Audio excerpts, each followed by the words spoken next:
మొదటిగా ఐగుప్తులో దేవుడు తెప్పించిన 10 తెగుళ్ల గురించి ఈ కథ. మొదటిగా అహరోను తన కర్రతో నైలు నదిని కొట్టడాన్ని చూడవచ్చు. ఆయన అలా కొట్టగానే నీరు రక్తంగా మారింది. చేపలు చనిపోవడంతో నది కంపు కొట్టింది. తరువాత యెహోవా నైలు నది నుండి కప్పలను పైకి వచ్చేలా చేశాడు. ఎక్కడ చూసినా అవే. పొయ్యిల దగ్గర రొట్టెలు కాల్చుకునే పెంకుల మీద, పడకల మీద ఎక్కడ చూసినా అవే.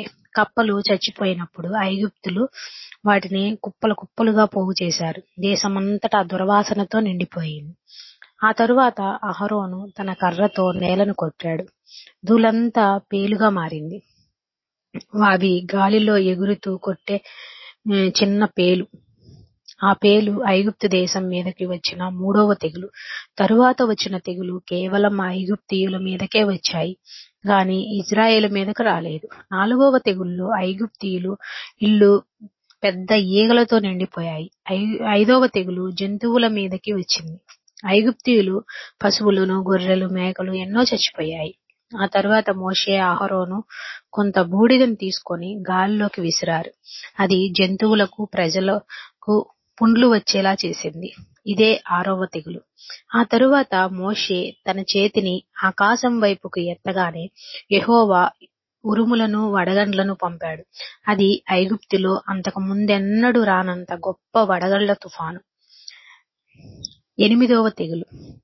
పెద్ద గుంపులుగా వచ్చి పడిన మిడతలు.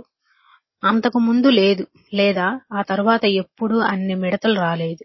వడగళ్ల వల్ల నాశనం కాకుండా మిగిలిన వాటినన్నిటినీ అవి తినేశాయి. 9వ తెగులు. చీకటి. 3 రోజులు దేశాన్నంతటినీ గాఢాంధకారం కమ్ముకుంది. కానీ ఇజ్రాయేలు నివసించే చోట మాత్రం వెలుగు ప్రకాశించింది. చివరిగా దేవుడు తన ప్రజలను తమ ద్వార బంధాలపై గొర్రెపిల్ల రక్తాన్ని లేక మేకపిల్ల రక్తాన్ని చల్లమన్నాడు. ఆ తరువాత దేవదూత ఐగుప్తు దేశమంతటా సంచరించాడు. దేవదూత ద్వారబంధంపై రక్తాన్ని చూసినప్పుడు ఆ ఇంట్లో ఎవరినీ చంపలేదు. ద్వారబంధాలపై రక్తం లేని ఇళ్లల్లో, మనుషులలోనూ, జంతువులలోనూ తొలి సంతానాన్ని దేవదూత చంపేశాడు. అదే 10వ తెగులు. ఆ చివరి తెగులు తరువాత ఫరో ఇజ్రాయేలును పొమ్మన్నాడు. దేవుని ప్రజలు వెళ్ళడానికి పూర్తిగా సిద్ధపడి ఆ రాత్రే ఐగుప్తు నుండి బయలుదేరాడు. మనకి ఈ 10 తెగుళ్ల గురించి నిర్గమాకాండం 7వ అధ్యాయం నుంచి 12వ అధ్యాయం వరకు ఉంటుంది. Praise the lord.